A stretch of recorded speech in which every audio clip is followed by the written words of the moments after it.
Hello guys, मेरा नाम है ध्रुव और आप लोग देख रहे हैं वल्कन टेक टिप्स। मेरे चैनल पर पीसी और पीसी रिलेटेड कंटेंट के बारे में बात की जाती है। सो अगर आपको इंटरेस्ट है इन्हीं सब चीज़ों में, डेफिनेटली करो चैनल को subscribe and without fear do join my Discord server, link in the description. No time to waste, some important terms to be discussed right away. So let's get started with Tech Terms episode number 3. Today we'll discuss 4 terms that you should know. Term 1, Smart Access Memory. Term 2, Infinity Fabric. Term 3, BIOS. And Term 4, Power Limit Cooling. So let's start with tech term number 1, Smart Access Memory, also known as Resizable Bar.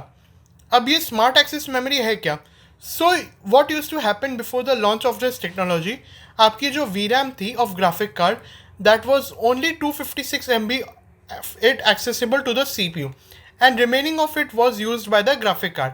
आपका जो सी P you data था वो आपके RAM से communicate करता था, फिर आपके जी पी यू तक जाता था, तो ऐसे आपकी लेटेंसी बढ़ जाती थी. अब using cache of memory of C P U and G P U, there is an internal tunnel जिससे आपकी पूरी सी पी यू आपकी रैम एक्सेस कर सकता है ग्राफिक कार्ड की.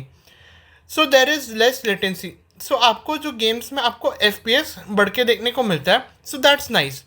But let me clear one thing, RAM तब भी आपकी यूज़ होगी, बट जो आपकी लेटेंसी होगी वो आपकी काफ़ी कम हो जाएगी. If you want me to explain in detail how C P U, G P U, RAM communicate with each other, do let me know in the comment section. So this is all about smart access memory. Now let's get to term number 2, Infinity Fabric. Now as we know, Ryzen CPUs जो है that comes with a core complex latency like CCX designs के साथ आते हैं, वो चिपलेट design के साथ आते हैं, एंड उन दोनों सी पी यू के बीच में कम्युनिकेशन करने में दिक्कत आती थी. To solve this we have a infinity fabric.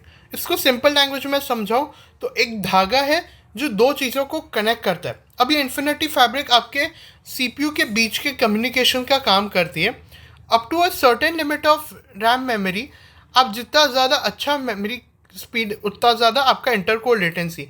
जो आपके कोर के बीच में कम्युनिकेशन होता है वो आपके इन्फिनिटी फैब्रिक के थ्रू होता है. आपको कम आपको लेटेंसी टाइम जो देखने को मिलेगा जब आप रैम ओवरक्लॉक करोगे, तो वो साथ ही साथ कम होता जाएगा, but up to a certain limit. जो राइजन के सी पी यूज़ थे, जो जेन 3 सी पी यूज़ हैं, वो up to 1900 F C L के जो इन्फिनिटी फैब्रिक है उस तक सपोर्ट करते हैं. अगर आप उसके ऊपर जाते हैं देन आपको परफॉर्मेंस में लॉस देखने को मिलेगा, या मैं बोलूँ इन्फिनिटी फैब्रिक आपकी डी कपल हो जाएगी. तो ये दोनों कम्युनिकेशन जो रहता है, जो आपके कोड्स के बीच में कम्युनिकेशन होता है, एक सी सी एक्स से दूसरे सी सी एक्स में कम्युनिकेशन को सॉल्व करने के लिए आपकी इन्फिनिटी फैब्रिक होती है. Now let's get to term number 3, BIOS. No, BIOS is a secret place, just like आपकी इनर सोल. वो खराब तो आपकी सब बकवास. अब बायोस एग्जैक्टली होता क्या है? वो आपके सी पी यू, रैम और मदरबोर्ड को आपके कंट्रोल करता है. जो सी पी यू, रैम और मदरबोर्ड खुद को जो कंट्रोल करते हैं. आप बायोस में काफ़ी सारी चीज़ें जाके कर सकते हो, लाइक आप मेमोरी ओवरक्लॉकिंग कर सकते हो, आप सी पी यू ओवरक्लॉकिंग कर सकते हो, आप precision boost overdrive enable mode कर सकते हो, एंड बहुत कुछ. अब बायोस अच्छा होना भी एक फीचर है गुड मदरबोर्ड का, क्योंकि वहीं से ही आपका सब कुछ कंट्रोल होता है. It should be good end user friendly. अगर आपकी बायोस ही अगर यूज़र फ्रेंडली नहीं है तो आप चीज़ों को कंट्रोल करने में आपको काफ़ी ज़्यादा दिक्कत होगी. और वो बायोस अच्छे से चीज़ें को भी हैंडल करनी चाहिए.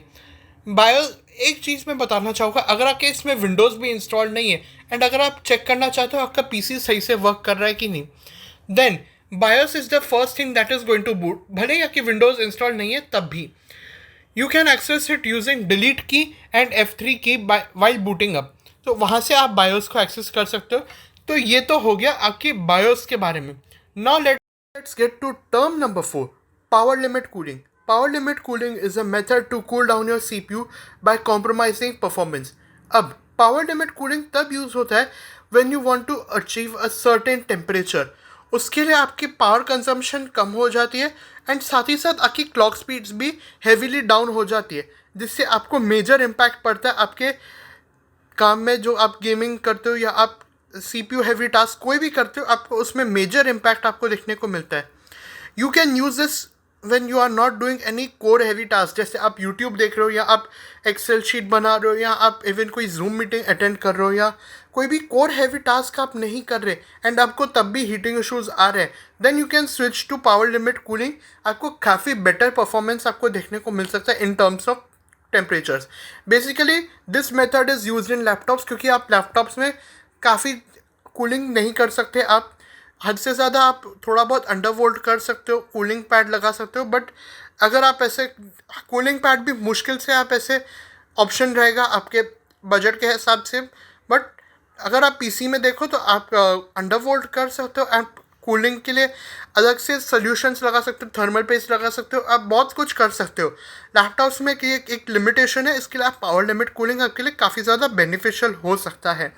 इसी के साथ मैं वीडियो को एंड करना चाहूँगा। अगर आपको वीडियो पसंद आई तो लाइक कीजिए, शेयर कीजिए और सब्सक्राइब कीजिए। As always I see you next video. Thank you guys and bye bye.